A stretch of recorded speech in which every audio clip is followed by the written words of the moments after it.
Good morning, guys and gals. This is Rachel, the Modern Shaman, and it's question and answer time, where you guys send me a question and I answer that question.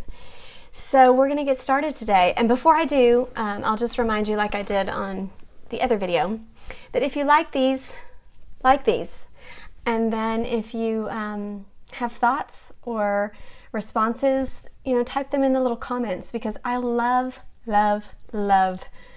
and I know that sounds silly, but I love reading them because I like knowing how these are received, and I just like knowing you guys.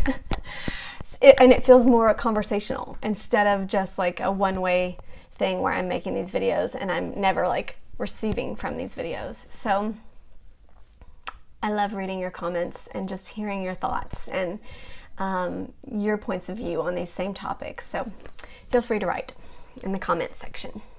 Okay, so let's get going on this. I have been backlogged with these questions because I've been doing so much just traveling and speaking instead of sitting here and speaking. So I'm going to try and get some of these done today. And my apologies if it's been a month or so since I've gotten to your question. Here's the first question. When astral traveling out of my body, it seems recently I've been losing track of time. Today, 3 hours flew by when it only felt like 15 minutes. Then, after I get back into my body, I feel high. Basically, not grounded, dizzy, and in other words, I'm wasted for the rest of the day. Then, a few hours later, I feel like I have a big hangover. Are you familiar with this experience, or do you know what this means? I'd love any help. Okay.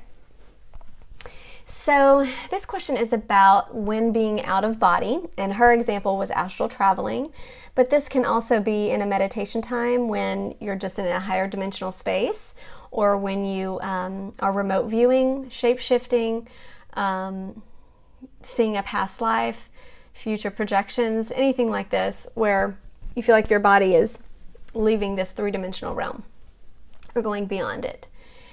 And what that feels like when you return to 3D. Now, this is a very common experience. So when you ask, like, have you had any experience with this? Do you know what it means? I will say yes, because this happens a lot with clients, and then just in my own personal meditation time and when I am leaving the body. Especially when it's for prolonged periods of time.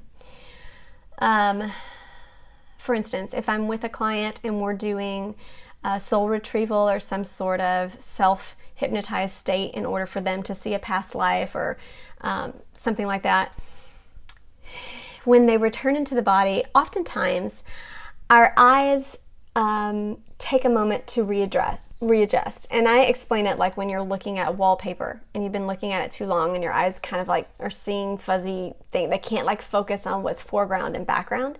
It takes a moment to come back into our 3D body, our physical eyes, and adjust those lenses back into focus. It also can feel kind of like vertigo, like our body is not quite situated and grounded into physicality yet. And so we can feel like our equilibrium is off, dizzy, okay? This is another very common thing. And in terms of the time lapse, when you're astral traveling, especially to higher dimensional states that are, or parallel universes, and those are fancy words, but basically it just means when you're leaving our structured timeline that we live in. So we leave our timeline when we dream. This is why sometimes when we're daydreaming or dreaming in sleep, a sleeping state, it can seem like 3 hours have gone by in our dream, and then in this time it's only been 10 minutes, or the opposite. It can feel like I'm only gone in dream state for 15 minutes, and then when I come back into the body, I've been gone for 15 hours, or 3 hours, or as her example. So all that means is you're leaving this timeline, okay?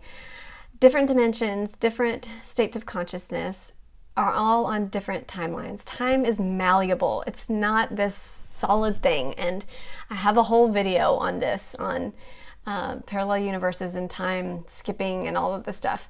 It's a very common experience when changing vibrational states to shift timelines, for time to have some sort of malleability to it, shifting. So all of your experiences, I would say, are common. Now, I know that can be frustrating. Like you said, you feel like you're wasted for the rest of the day and feel like you have this hangover. The hangover is essentially, depends on if it's in the head, there's that assimilation back into the third eye. And sometimes when you have expanded your consciousness, it feels like it's got to be compressed back in to fit into this physical form. Oftentimes my inner ears will feel really tight, like I'm in an airplane or underwater, under deep water. So there's a sense of compressing your energy back into this 3D form when it's been in a higher or more expanded form, and that can often give you a headache or have pressure, or feel tight. I would say most common are third eye pressure, or well of dreams pressure, which is right back here in the medulla oblongata where your spine hits your cranial area. That is tied to past lives, this area. So a lot of times when we do past life travel, or if we're pulling from things like lessons and energy from past timelines, we'll feel compression back here. Or the inner ear. These are messages, these are channelers, these are energy coming in and out through translation, and sometimes we feel it here. I feel that a lot because I do a lot of channeling and connecting and communicating on the other side. All that to say, these are common experiences of moving out of a physical body and back into this 3D physical body. You have to have assimilation. So the best ways to do that are to simply ground, okay? Now when people say ground, there's a lot of ways to do that, but it just means try and get your spirit back into physicality. So you try to be physical, okay? Exercise will sometimes do this. Running, walking, particularly if you can walk outside in the grass or put your feet in the mud or the sand and let your toes kind of feel like you're in the earth. What you eat, if you eat rooted vegetables, ginger, beets, these are obviously very rooted, the roots. And then potatoes, if you eat sweet potatoes or mashed potatoes, French fries, things, again, that grow from the earth, they're grounding to our body. This is why we feel heavy when we eat a lot of those kind of heavy, carby kind of things. They tend to weigh our body physically down, pull us down a little bit. And if we've been doing this and leaving the body, that's helpful. Okay, so you balance it in that way. Making you feel physical. Sex is another good way to get in your body, as long as you are in your body during the sexual act. Some people kind of go off in their dream state and are not in the body. But if you're paying attention to the physicality of those acts, paying attention to how each thing feels in different parts of the body, just like when you're exercising. If you're exercising and mentally tuning out and you're listening to headphones and you're totally almost out of the body, it's not as effective as if you were exercising and were feeling your muscles strain as you're doing these exercises. The physicality and being aware of your physicality can ground you. And then there's just literally trying to connect with Mother Earth. So being out in nature will ground you. If you have a headache, and I've said this in so many videos, if you feel pressure in certain areas of your body, I always suggest a quick fix would be to put that area of the body on the ground. So if you've got pressure here and you're feeling this hangover, put your third eye on the floor. Lay down, get that energy out, and then try to breathe through that area into Mother Earth. Put your ear on the floor, ground that energy, feel like it's pulling out and going into the earth. And when I say that, it's a visualization. It's tuning your mind into sending that energy out of the ear and into Mother Earth. Sometimes I'll imagine it like someone's pulling the energy out, Or sometimes I'll do the cellular breathing where close your mouth, breathe in through the nose and breathe out. As you're breathing out, essentially you're breathing out always through the nostrils, but I'm visualizing it and feeling it coming out of the ear and into the earth. And you can do that anywhere throughout the body. I've talked about that technique in all my videos probably. Let me see what else. Another way, if there's experiences that you want to have effective change in your life, there are rooting ceremonies, shamanic ceremonies, where you take an object, it may be it could be a plant, it could be a rock, you take an object and you bury it in the earth at the bottom of a tree. And you have a basic ceremony where you put the intention for whatever is held in the energy of that rock. Say, for instance, I just in a session with me, say this is you and you had a session with me and we went to a past life. We went out of body, we went to a past life to heal a certain aspect of that life that's affecting you in this life. So we went, we saw something traumatic, we changed that event. We did a memory change and then we came back in and you wanted that past life change to have effective, rooted, grounded change in this life.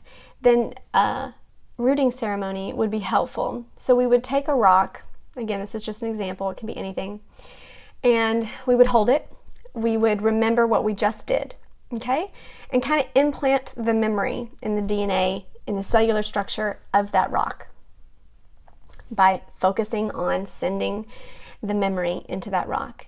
Then we would take that rock, we would sit at the bottom of a tree, we would bury it there in the roots, and we would ask Mother Earth to take that, to ground it in physicality, to make it true in this physical dimension for our lives, and to hold it there for us as change, as rooted change. So there's, as ceremonies, a lot of times it's the symbolic point of it. It's not that something actually happens and that rock, you know, grows roots and becomes this magical thing. It's very symbolic, but ceremonies are sacred and they hold a essence of importance in our mind, an essence of sacredness, of elevated purpose.